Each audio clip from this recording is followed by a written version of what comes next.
뉴욕 타임스퀘어 전광판에 우리나라 트로트 가수의 광고가 등장했습니다. 그야말로 트로트 열풍이 한창인데요. 트로트는 우리 부모님 세대가 즐겨 듣는 철진한 유행가라고 생각했었는데 요즘엔 밀레니얼 세대에도 아주 인기가 많습니다. 생각해보니 트로트는 우리 곁을 떠난 적이 없는 것 같습니다. 대체 트로트의 매력이 뭐길래 이렇게 남녀노소 트로트를 좋아하고 즐기는 걸까요? 트로트 박사 장유정 교수께 여쭤봅니다.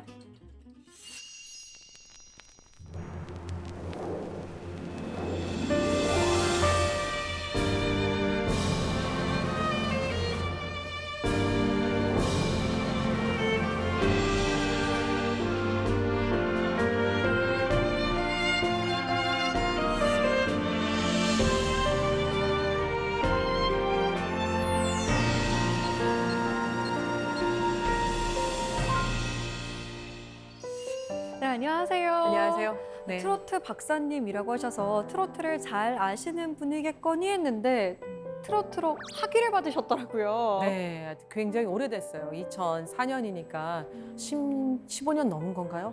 세월이 왜 이렇게 빨리 가죠? 그러니까요.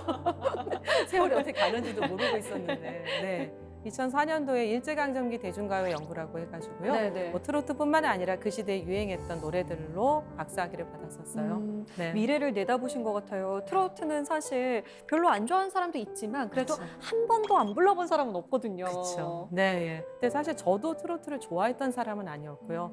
다만 트로트를 어느 순간 마음을 열게 되면서 네. 제대로 공부해보고 싶다라는 생각을 하게 됐어요. 네. 그래서 당시 자료들을 가지고 실증적인 연구를 해서 학위도 받고 지금 트로트 박사라는 칭호도 얻게 됐죠. 네. 그럼 오늘은 어떤 이야기를 들려주시나요? 사실 요즘 트로트 열풍이 대단하잖아요. 네. 저도 요즘 트로트도 굉장히 좋아하지만 사실 가장 문제시되고 있고 사람들이 의아해하는 부분이 일제강점기 요 초기의 트로트거든요. 네. 그래서 오늘 초기의 트로트에 대해서 한번 풀어보려고 해요. 그러면 저희가 트로트의 탄생부터 살펴볼 수가 있겠네요. 네. 오늘 강연 잘 부탁드립니다.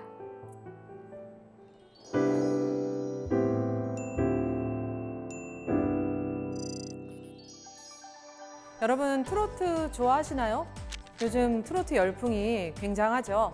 작년에 미스 트롯을 통해서 송가인이라는 스타가 나왔었고 또 임영웅, 이찬원, 그다음에 영탁, 정동원, 장민호, 김희재, 김호중 그냥 술술술 나오네요. 네.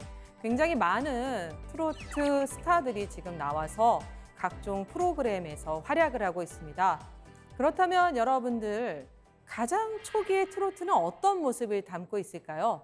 트로트라는 말은 어떻게 나왔을까요? 그리고 트로트는 언제 시작을 했을까요? 또 근대 트로트라고 하면 여러분들 어떤 노래를 떠올리나요? 사실 어쩌면 이 시기의 트로트가 가장 문제시 되기도 하고 여러분들이 궁금한 부분이 될 것 같기도 해요. 그래서 저도 오늘날 트로트도 굉장히 좋아하지만 일단은 가장 초기 트로트에 대해서 한번 오늘 풀어보려고 합니다.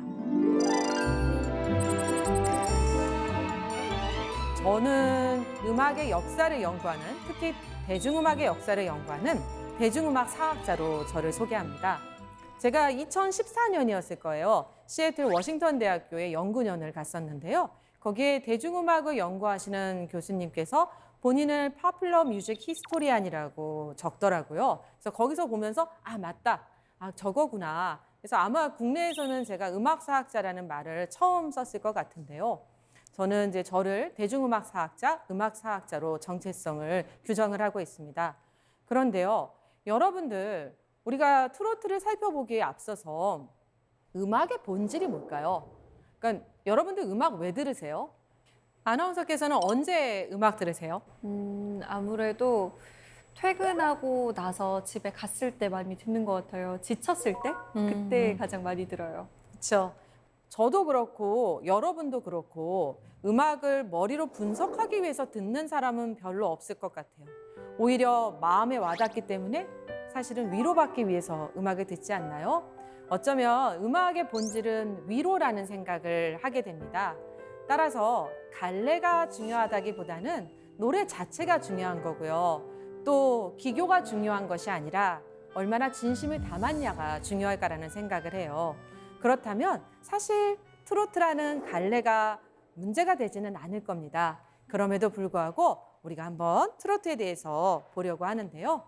여러분들 보통 일제강점기 대중가요 하면은 트로트를 제일 먼저 떠올릴 거예요. 그런데 트로트만 있었던 건 아니거든요. 보통 한 4가지 갈래로 이 시기 대중가요를 얘기할 수 있는데요. 첫 번째는 신민요입니다.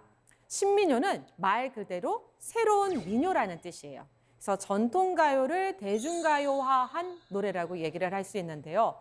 이거를 전통가요 쪽에서 보면 일종의 변질이고 비빔밥이죠. 하지만 저처럼 대중가요를 연구하는 사람에게 있어서 저 신민요는 굉장히 중요합니다.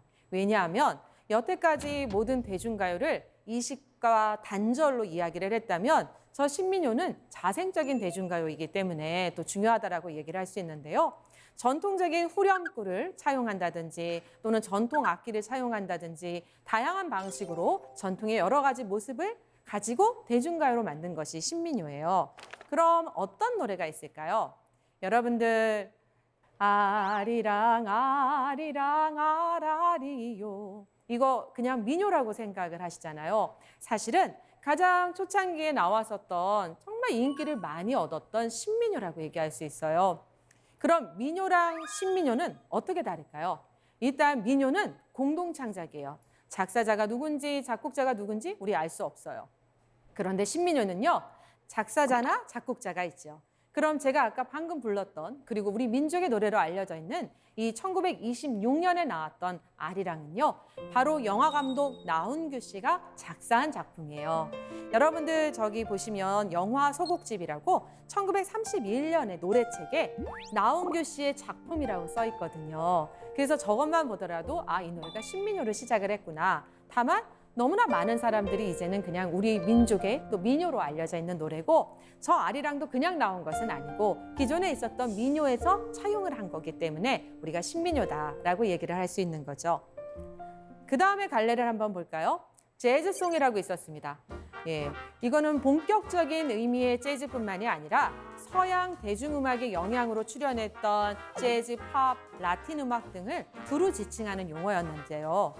사실은 일본 노래보다도 일본 음악보다도 더 먼저 우리 음악에 영향을 끼친 것이 서양의 음악이에요. 양악대가 있고요. 또 찬송가가 있습니다. 그래서 그러한 또 선교사 출신에게 음악을 배운 사람들이요. 초창기에 이상준, 김인식, 정사인, 배구용 이런 분들이 우리나라 양악 역사의 초기를 장식하거든요. 그래서 저런 서양 음악에 영향을 많이 받았고요. 이후에 대중음악 갈래로 등장을 하게 되는데요.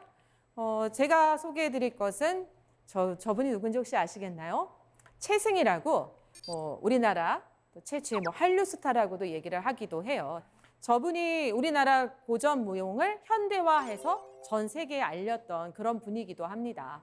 이분이 불렀던 노래 중에 이태리의 정원이라는 노래가 있어요. 맑은 하늘에 새가 울면 사랑의 노래 부르면서 이렇게 시작하거든요. 우리가 알고 있던 그런 트로트하고는 굉장히 질감이 다르죠. 이러한 노래들을 저기 음반 가사지에 뭐라고 적혀 있냐면 재즈송이라고 적혀 있어요. 그래서 저런 재즈송이 있었고요. 그 다음에는 마녀라고 들어보셨나요? 마녀는 못 들어봤어도 만담이란 말은 들어봤을 것 같아요. 장소팔 고춘자라고 만담을 서로 이렇게 주고받으면서 우리들 웃겼던 그러한 분들이 있었는데요. 거기서 나온 용어예요. 일종의 코믹송이라고 할 수 있는데요. 따라서 음악적인 어떤 성격보다도 노랫말이 되게 중요한데요. 여러분이 알만한 노래는 바로 이 오빠는 풍각쟁이. 오빠는 풍각쟁이야 오빠는 심술쟁이야 난 몰라 내 반찬 다 뺏어 먹는 건 난 몰라 불고기 떡볶이는 혼자만 먹고 오이지 콩나물만 나한테 주고 오빠는 욕심쟁이 오빠는 심술쟁이 오빠는 깍쟁이야. 네, 이런 오빠는 풍각쟁이 같은 경우는 바로 마녀라고 할 수 있습니다. 저기 광고에 뭐라고 써 있냐면요. 돌부처라도 무릎팍을 치고 돌아앉을 익살진진한 명랑가요 이렇게 적혀 있거든요. 그래서 저러한 마녀가 있었고요. 그리고 오늘 우리가 살펴보려고 하는 이 트로트. 당시에 그럼 트로트라는 용어가 있었을까요? 트로트라는 말은 있었어요. 하지만 오늘날 우리가 부르는 그런 갈래명으로 트로트라는 없었습니다. 트로트는 존재하지 않았습니다. 그럼 뭐라고 했냐면 유행가라고 지칭을 했었는데요. 일본에 새롭게 출현한 대중음악의 영향으로 형성됐어요. 음악적으로는. 그런데 노랫말은 그야말로 우리나라 사람들이 우리나라 말로 우리나라 사람들의 정서를 담으면서 당대의 호응을 얻게 돼요. 그러면서 토착하에 성공했던 장르가 바로 유행가라고 할 수 있는데요. 트로트라고 할 수 있습니다. 여기 보시면 트로트라는 장르는 없었지만 제가 신문 광고에서 눈물의 폭스트로트라는 음반 광고는 찾았어요. 저게 1939년인데요. 따라서 트로트나 폭스트롯이 춤곡이나 리듬명으로 우리나라에 소개가 됐지만 오늘날처럼 갈래명으로는 사용되지 않았다는 거죠. 그럼 언제쯤 갈래명으로 사용됐냐면요. 제가 찾아보니까 1950년대 이후에 6.25 전쟁 거친 이후에 만국을 우리가 경험을 하거든요. 그래서 거기에 음반들이 다양한 서양 리듬들이 들어오면서 음반 제목 위에 이렇게 서양 리듬명들이 북이 돼요. 뭐 차차차, mambo, 왈츠, 그리고 도로또, 그 트로트죠. 그 트로트가 있었는데요. 다른 것들은 갈래명으로 사용되지 않았지만 거기서 저 트로트만 남아서 갈래명으로 사용돼서 오늘날에 이르렀다라고 얘기를 할 수 있습니다. 따라서 길게 가봐야 1950년대부터 트로트라는 용어가 본격적으로 등장했구나라고 얘기를 할 수 있습니다. 자, 그러면 제가 아까 일본 음악의 영향을 받아서 시작했다라고 얘기를 했는데요. 그 초기의 모습을 보여주는 노래가 바로 이풍진 세월이라는 노래예요. 여러분들 아마 희망가라는 제목으로 알고 있을 겁니다.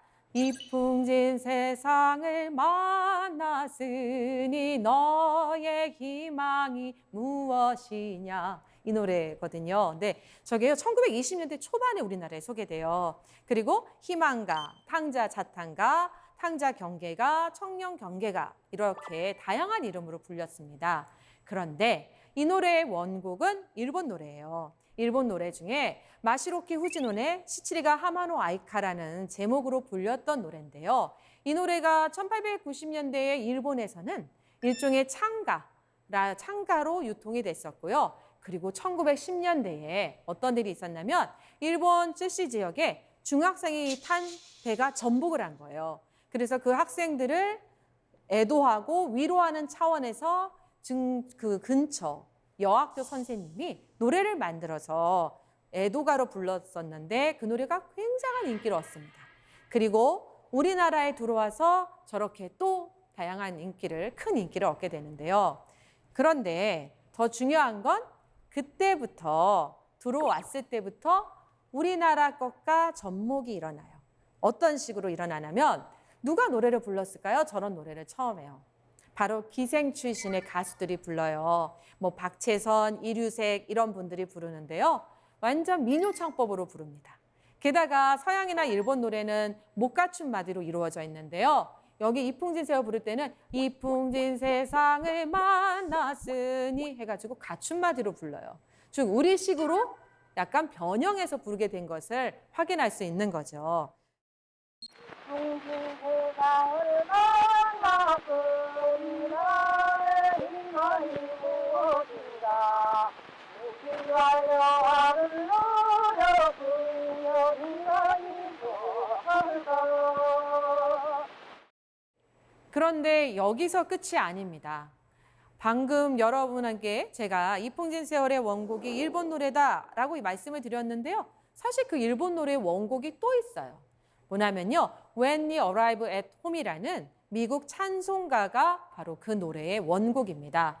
저 노래가 1890년대는 일본의 학교 찬가로, 또 1910년대는 일본에서 애도가로, 그리고 그 노래가 다시 우리나라에 들어와서 이풍진 세월로 향유되었던 거죠. 사실 여기서 제가 말하고 싶은 건 그거예요. 원조라는 거, 기원 찾기라는 거 굉장히 어려운 문제입니다. 그리고 계속 찾아가다 보면은 일본 노래 백제에서 우리 미마즈가 전해주기도 했거든요. 어떠한 노래의 정체성을 규정하는데 원조, 어디서 왔다, 기원 이것이 뭐 물론 완전히 중요하지 않다라고 말할 수는 없지만 그것 자체가 그 노래의 성격을 말해줄 수는 없다라는 거죠. 그래서 처음부터 이풍진 세월이 번안곡으로 들어올 때부터 우리나라 것하고 이렇게 섞였던 양상들을 확인할 수 있습니다. 자, 그러면 일본에서는 당시의 노래들을 어떻게 불렀을까요? 저는 솔직히 궁금했어요. 포크, 록, 힙합은 우리가 똑같이 포크, 록, 힙합이라고 해요. 근데 우리나라 트로트는 엔카라고 안 부르거든요. 왜 안 부를까요? 당시에 엔카라고 부르지 않았기 때문에 그렇습니다.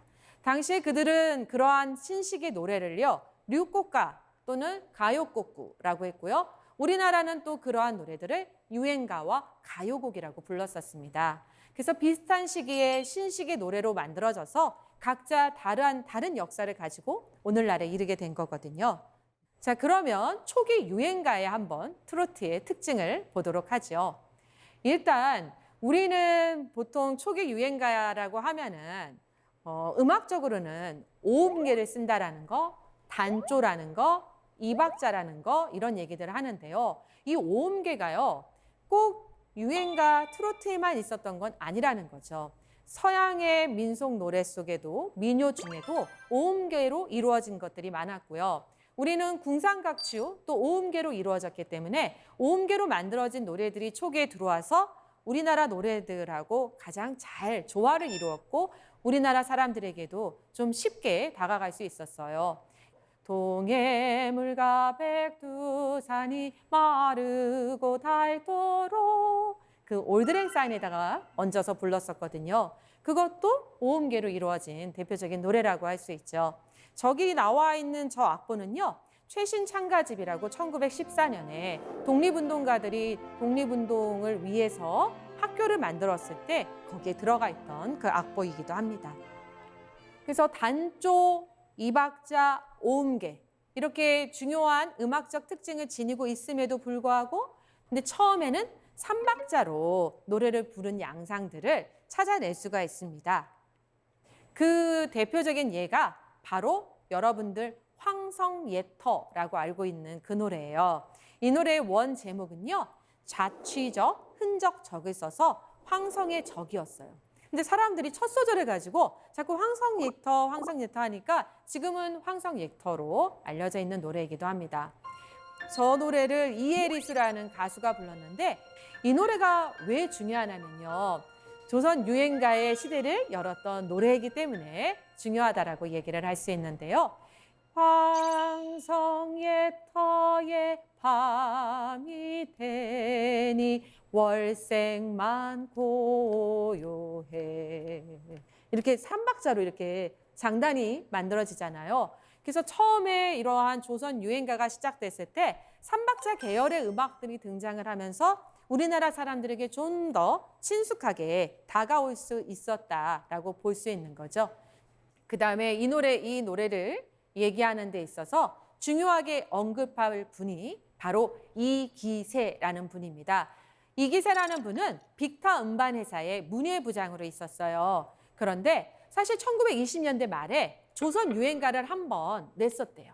그런데 흥행에 실패했대요. 음반회사에서 음반 왜 낼까요? 왜 내요? 아무래도 이윤을 내기 위한 목적이 첫 번째겠죠. 그래서 음반회사에서 돈이 안 되니까 조선 유행가 내지 말아라. 그리고 너희들은 문화적으로 저급해서 노래를 이해하지 못한다. 이렇게 얘기를 한 거예요. 근데 이기세라는 분이 화가 난 거죠. 그 말이 격분을 한 거예요. 왜냐하면 일본인 녹음 취입 기사가 들어가서 우리 말을 잘 이해 못하는 사람이 녹음을 했기 때문에 그렇게 된 거지 우리나라 문화가 결코 저급한 건 아니다. 그래서 기회를 엿봤대요. 그래서 한 번만 더 기회를 달라 조선 유행가를 만들 수 있게 그렇게 해서 얻어낸 기회였어요.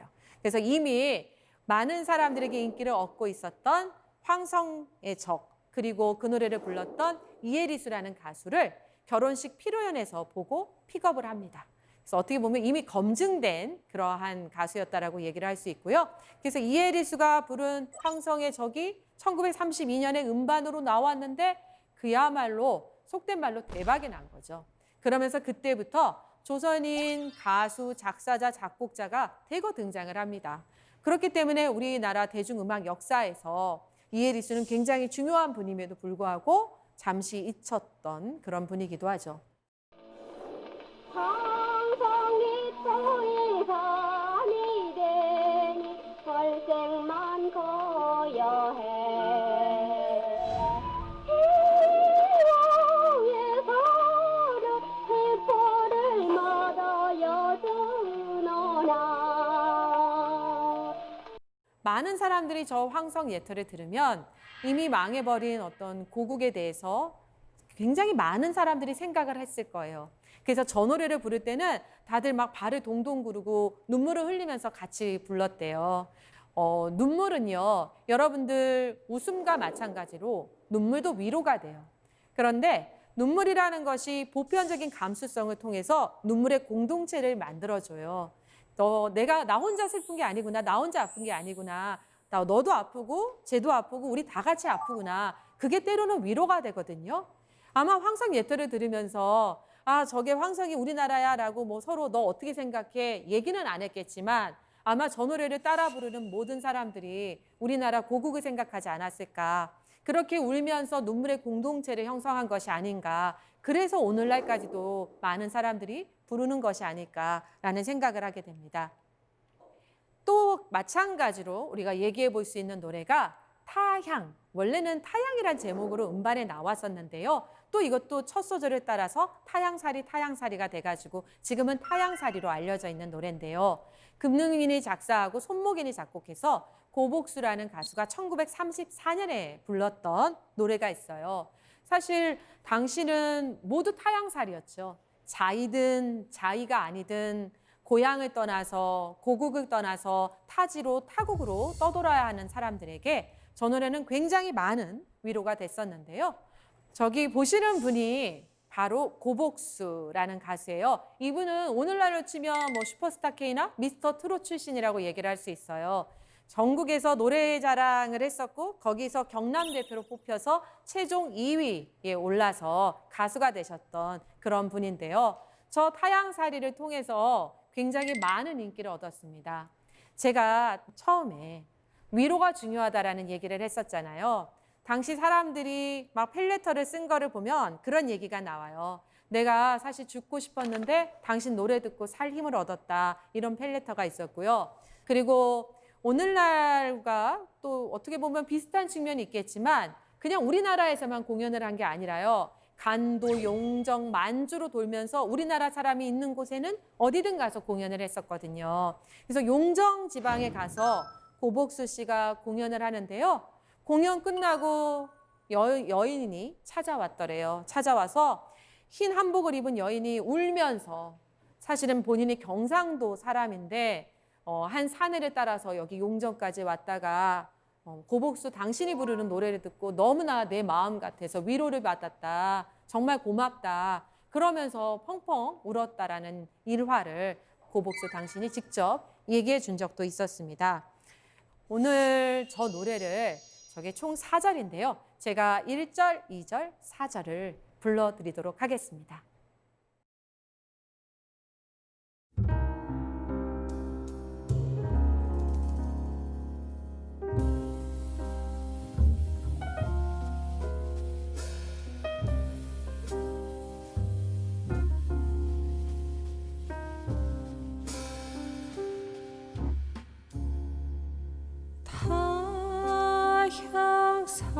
타향살이 몇 해론가 손꼽아게 여보니 고향 떠나 10여 년에 청춘만 늙고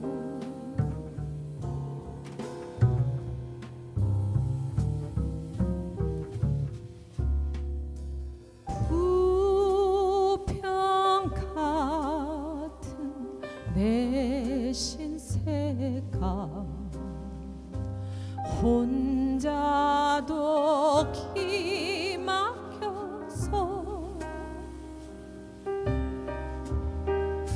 창문 열고 바라보니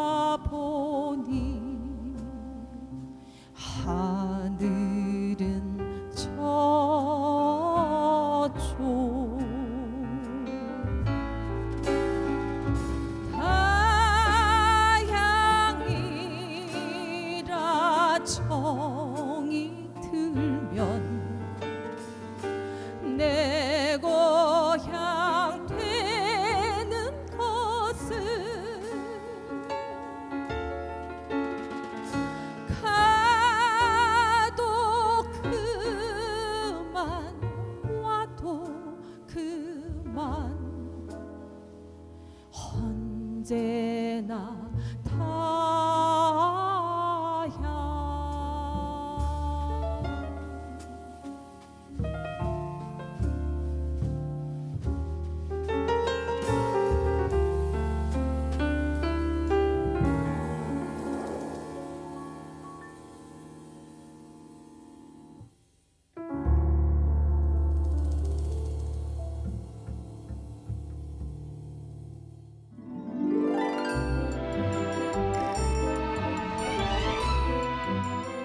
자, 그러면 맨 처음에는 일제가 우리나라 음반 시장에 별 관심이 없었어요.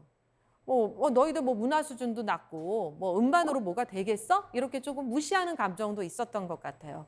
그런데 1932년에 황성의 적이 나오면서 완전 달라졌죠. 조선인 작사자, 작곡자, 가수들이 막 등장하는 것을 보면서 일제가 가만히 있지 않게 된 거죠. 뭔가 위협감을 느낀 거죠.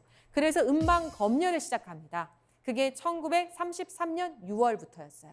그래서 검열 기준이 두 가지였는데요. 하나는 풍속 괴란, 풍속을 해치는 것을 말하는 거죠. 그다음 두 번째는 치안 방해. 뭐겠어요? 노래 속에 민족적인 내용이 들어가면 무조건 검열에 걸렸습니다. 그래서 살아생전에 반야월 선생한테 제가 직접 증언을 들은 바에 따르면 노랫말을 적어서 보내잖아요. 정말 새빨갛게 쳐져서 돌아온대요. 검열에 걸려서. 그래서 굉장히 어려운 시절 속에서 노래를 해야 하는 상황이었는데요. 그럼에도 불구하고 시대인식이 없는 그런 노래만 나왔던 것은 아니죠. 예를 들어서 혹시 영화 아가씨 보셨어요? 네, 봤습니다. 네. 그러면 그 영화에 이렇게 흐르던 노래 기억하시나요? 잘 기억이 안 나는데요. 그 노래가 바로 세기말의 노래거든요. 근데 제가 영화 보다가 정말 깜짝 놀랐어요. 잘 알려진 노래가 아닌데 영화 속에 그 노래가 계속 흐르는 거예요. 그래서 저한테는 그 아가씨라는 영화가 세기말의 노래라는 것으로 더 각인되어 있는 그런 영화이기도 해요.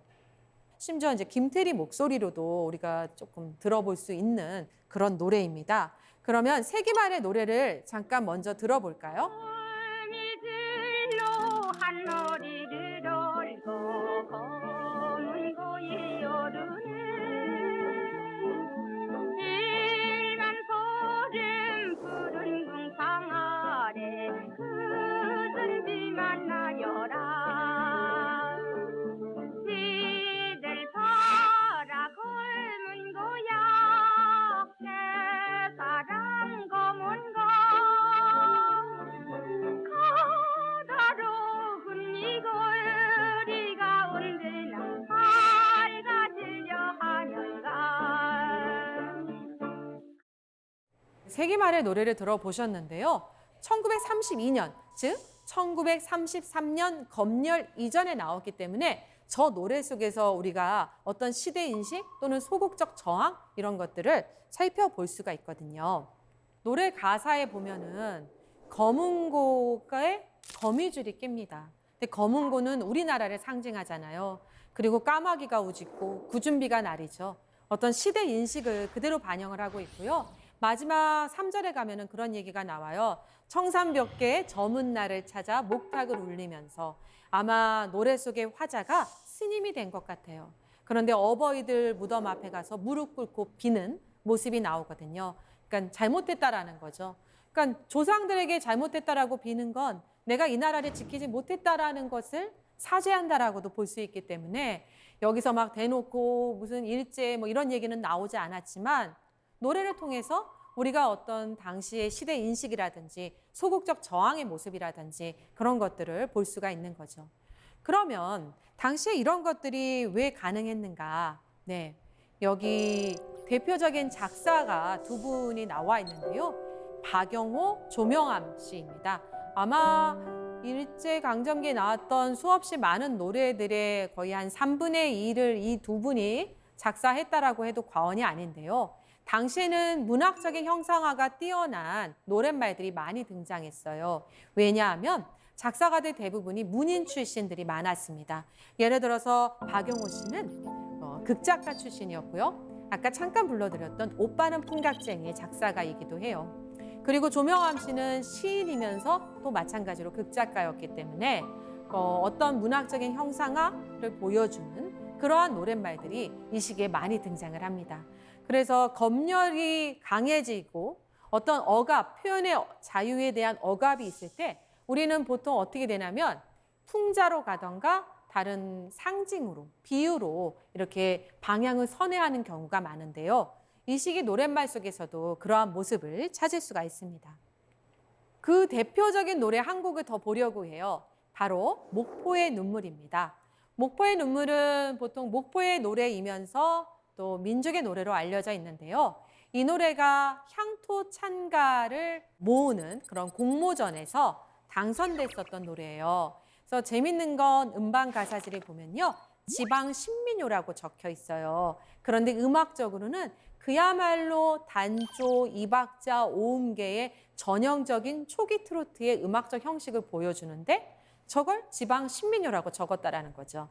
그래서 이미 트로트라는 장르가 처음 시작할 때부터 토착화에 성공했다라고 볼 수 있고요. 그 토착화에 성공했었던 이유 중에 하나는 고향 향토적인 정서를 담으면서 가능했다라고도 얘기를 할 수 있습니다.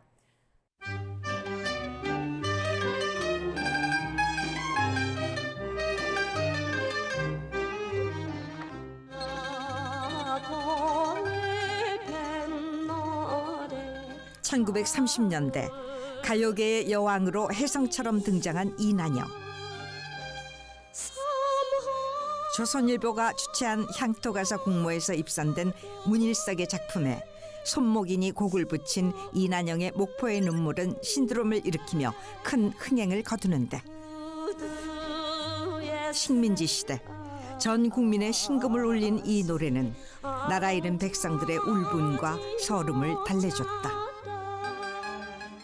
저 노래에서 문제가 됐던 것이 바로 2절이었는데요. 300년 원한 품은 노적봉 밑에. 그래서 300년 원한 품은이 문제가 된 거예요. 그래서 저게 무슨 뜻이냐. 관계자들을 소환을 한 거죠. 그랬더니 아니다. 300연, 연못, 그다음에 원안풍이다. 그래가지고 음차를 해서 풀려 나올 수 있었대요. 그런데요, 당시의 노래를 들어보면요, 300년 원한 품음으로 불러요. 외정 때 종로 경찰서 고등계에서 이 노래를 못 부르게 했습니다. 판매 금지를 했습니다. 왜? 300년 원한 품은 그 원한이 무슨 원한을 품었느냐 이런 질문과 내용으로 판매 금지입니다. 실은 그것이 아니올지다. 그 내용은 원한새가 서로 사랑을 품고 서로 사랑을 속삭인 가운데서 사랑의 품말이 올지다. 이렇게 해명을 해서 해제가 됐습니다. 300년 원한 품 노적봉 밑에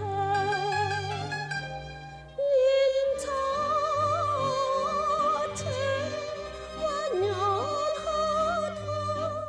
해달품 청조 유달. 그리고 외국 사람들, 일본 사람들은 이해할 수 없는 우리나라 사람들만 이해할 수 있는 문화적 맥락이라는 것이 있죠. 1592년에 임진왜란이 발발했었고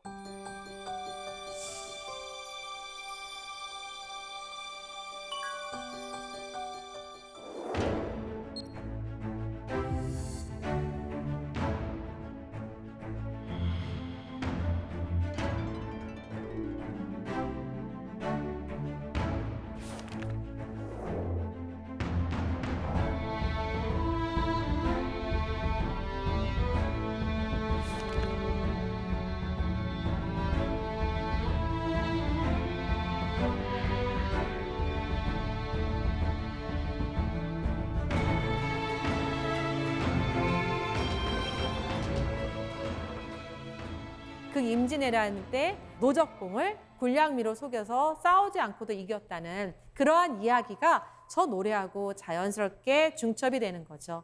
그래서 저 노래를 들으면서 사람들이 또 너도 나도 뭐 이야기를 너도 그렇게 생각해 나도 그렇게 생각해 뭐 얘기는 안 하지만 저 노래를 듣는 사람들은 민족을 떠올리고 그래서 저 노래가요 그렇게 뭐 관계자들이 소환됐대라는 일들이 알려지면서 더 많은 인기를 얻었대요.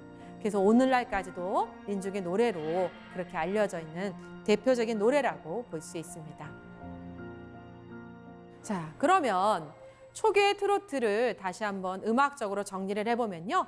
당시 일본에 새롭게 출현한 유행가, 즉 류곡가의 영향을 받아서 형성된 이박자, 오음계, 단조라고 얘기를 할 수 있죠. 하지만 더 중요한 거, 문학적 노랫말은 우리나라 사람들이 우리나라 말로 우리나라 사람들의 정서를 담으면서 많은 당대인들의 호응을 얻어서 토착화에 일찍 성공했던 그러한 장르라고 얘기를 할 수 있습니다. 사실상 우리가 어떠한 장르의 정체성을 판별하는 데 있어서 중요한 것은 크게 세 가지라고 얘기를 할 수 있어요. 현재성, 대중성, 주체성. 현재적으로 현재에 지금 인기를 얻고 호응을 받고 있느냐, 또 대중성을 확보했느냐, 그리고 그걸 주체적으로 수용했느냐. 그러한 세 가지를 놓고 본다면 트로트는 일제강점기라는 그 초창기 시기에 출연했지만 나름대로 어떠한 그 토착화에 성공하면서 굉장히 다양한 변신을 거쳐서 오늘날에 이른 그러한 대표적인 대중음악 관례 중 하나다라고 얘기를 할 수 있겠습니다. 그러면 여기서 다시 그 류곡가로 한번 가볼까요? 일본의 엔카는 언제부터 엔카였을까요? 와지마 유스케라는 대중음악 일본 학자가 쓴 일본의 마음신학 엔카를 둘러싼 전후 대중음악사에 보면은요, 저 얘기가 나옵니다. 일본은요, 1960년대, 70년대에 국가 정체성을 형성하기 위해서 엔카라는 장르를 굉장히 전통의 음악인 것처럼 이렇게 추앙을 했고요. 또 엔카를 불렀던 가수들을 엔카시라고 해서 굉장히 숭상을 했습니다. 우리하고는 조금 다르죠. 또 실제로 그러한 류곡가를 향유했던 사람들이 이제 나이가 들어서 중장년층이 되다 보니까 보통 우리 기억 속에 남는 노래들은 청소년기에 들었던 음악들이잖아요. 그래서 그들이 나이가 들면서 자연스럽게 전통인 것처럼 받아들여지기도 했던 거죠. 그러다 보니까 엔카라는 말이 제가 우리나라에서 이렇게 검색을 해서 찾아봐도 1980년대 이후에야 엔카라는 용어가 등장을 하더라고요. 본격적으로는. 그러니까 어떻게 보면 저 엔카가 일본 고유의 것이 아닌데 트로트가 엔카를 닮았다 안 닮았다는 별로 중요하지 않은 거였죠. 그럼에도 불구하고 거기에 우리는 막 매몰돼서 이게 엔카에서 왔니 안 왔니 이것만 가지고 얘기를 한 것이 아닌가라는 생각을 해봤었습니다. 따라서 여러분들이 트로트를 좋아하신다면 그냥 마음 편하게 즐기시면 됩니다. 네. 그런데요, 그럼에도 불구하고 트로트의 외색 논쟁이 이토록 오랫동안 한 1960년대, 80년대, 90년대까지 약 3번의 큰 트로트 논쟁이 있었어요. 그러면 왜 이토록 다른 장르와 달리 트로트는 이 외색 논쟁에서 자유롭지 못할까요? 저는 그거를 한 3가지 정도 이유를 꼽아봤습니다. 첫 번째는 선민의식이에요. 선민의식이 뭐냐면 뭔가 특권을 가진 굉장히 지식인층이 어떤 우월감에 빠져 있는 의식을 선민의식이라고 얘기를 하는데요. 초창기 대중음악을 연구하셨던 분들 중에는 왠지 서양의 음악, 서양의 클래식은 굉장히 고급스럽고 좋지만 트로트는 그렇지 않아라고 생각하는 분들도 계셨습니다. 그러한 선민의식의 영향으로 트로트의 외색 논쟁이 좀 더 불거진 경향이 있고요. 두 번째는 식민지 앙금. 저걸 이제 저는 컬러니 백이지라고 얘기를 하는데요. 우리에 없을 수 없죠. 왜냐하면 일제는 지금까지 정말 제대로 어떤 과거에 대해서 사죄를 하거나 반성을 하지 않았어요. 뭐 위안군 피해자 할머니 문제라던가 독도 문제라던가 역사 왜곡 문제까지 가게 되면 우리가 일본에 대해서 객관적으로 어떤 평가를 하기가 쉽지가 않습니다. 그런 식민지 앙금이 이유가 됐었고요. 세 번째는 일본에 대한 양가 감정도 있다라는 생각을 해요. 양가 감정이 이제 2가지 감정, 모순된 감정이 같이 공존하는 것을 말하잖아요. 사실상 일본은 다른 서양의 제국주의와는 달랐습니다. 인종이 끼어들 수 없었거든요. 다른 서양의 제국주의는 인종이 끼어들었다면 우리는 같은 인종이었기 때문에 여기에 인종이 끼어들 여지가 없었던 거죠. 그렇기 때문에 우리가 항상 무시할 수 있고 별로 이렇게 대단하게 보지 않았던 나라가 우리를 지배하는 그러한 형국이 되어버린 거예요. 그래서 그러한 일본에 대한 어떤 부러움과 선망과 더불어서 무시와 이런 여러 가지 감정들이 같이 있다 보니까 트로트에 대한 외색 논쟁이 굉장히 오랫동안 지속된 것이 아닌가. 사실은 모든 음악은 중요한 것이 갈래는 아니에요. 제가 맨 처음에 얘기했던 것처럼 노래 자체죠. 저는 사실 트로트를 저도 좋아하지 않았던 사람이에요. TV에 트로트 나오면 채널 돌렸던 사람입니다. 왜냐하면 제가 배우기로 트로트는 외색의 막 이러한 것들하고 연결이 됐었기 때문에 노래를 마음으로 이렇게 대할 수 없었어요. 근데 몇 가지 계기들이 있었어요. 트로트를 좋아하면서 아픈 마음을 치유받고 또 외로운 마음을 달래고 한 사람들의 이야기를 들으면서 아, 내가 트로트를 잘못 알고 있을지도 몰라라는 생각을 했었고요. 실제로 저도 똑같은 경험을 했었어요. 예전에 정말 대학교 4학년 때 지하철처럼 그 지하도 속에 있는 것만 같은 그런 깜깜함을 느꼈던 시절에 어느 날 들었던 트로트가 제 마음을 활짝 열어준 적이 있어요. 그러면서 아, 트로트를 제대로 연구를 해봐야겠다. 관념이 아니라 실증적으로 연구를 하자. 그래서 당시의 음반 가사지, 당시의 음반, 당시의 신문, 당시의 잡지들을 수십 년 동안 자료 찾고 읽고 정리하고 보면서 지금까지 와서 단 한 번도 트로트에 대한 관심을 저버린 적이 없었어요.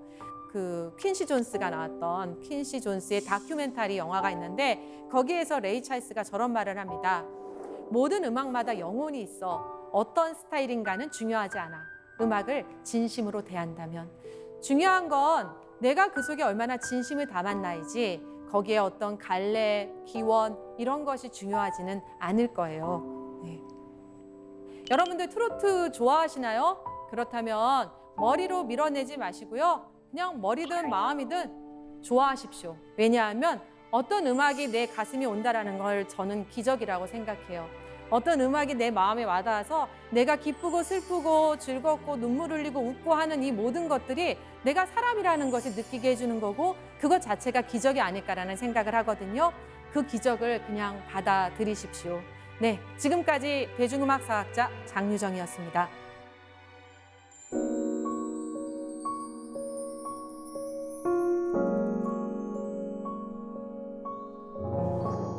네, 강연 잘 들었습니다. 네, 마치 감사합니다. 콘서트를 보는 것 같았어요. 그런데 얘기를 듣고 나니까 그 트로트 한 소절 한 소절이 정말 예사롭지 않게 들리더라고요. 네.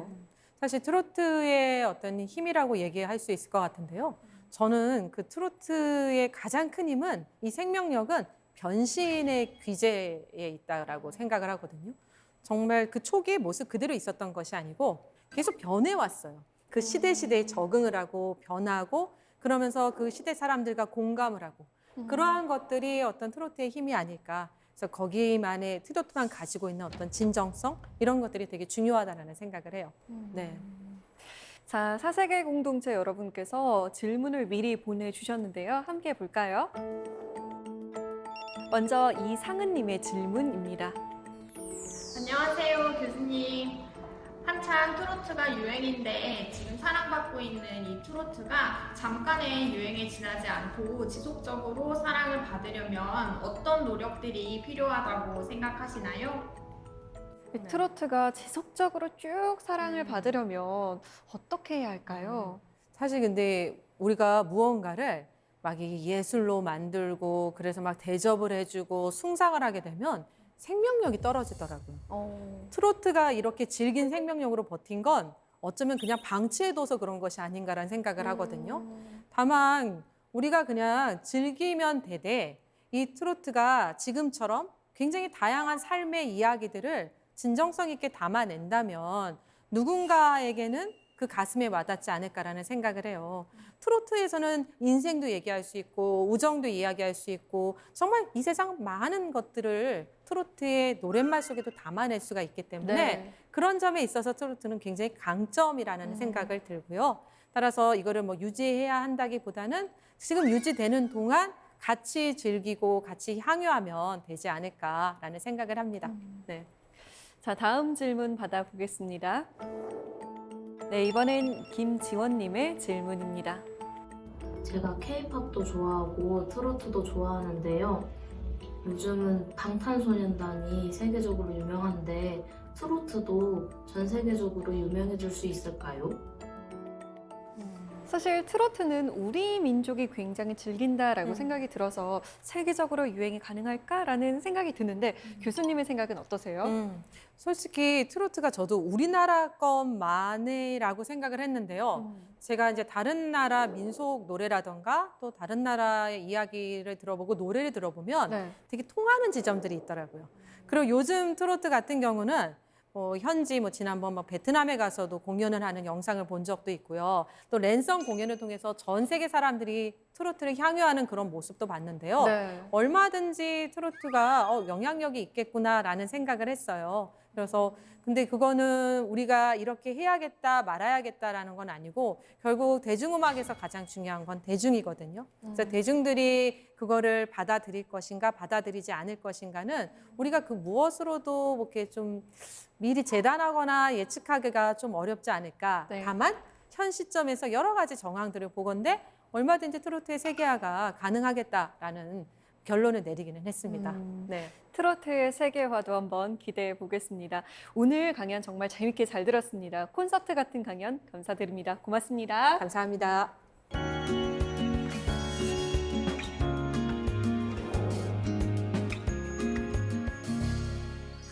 지난 60년대 기자나 문인들 또 연극하는 이들의 단골집이었다죠.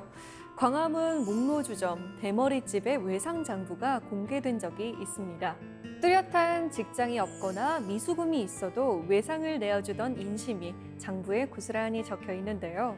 이름 대신에 대합 조개를 좋아하는 사람, 필, 운동, 건달 등 이 인상착의로 대시는 것도 인상적이었죠. 자장면 한 그릇이 15원, 너도 나도 넉넉하지 않았던 그때 외상장부에 적혀있던 마음 씀씀이가 오래된 유행가의 가사와 닮아있다는 생각이 듭니다. 허술한 외상장부처럼 우리를 위로해주는 것들이 더 많아졌으면 좋겠습니다. 사사계 공동체 스미다, 저희는 다음 시간에 찾아오겠습니다. 우리 옆집 대학생 호떡주사 대학생은 10년이 넘어도 졸업장을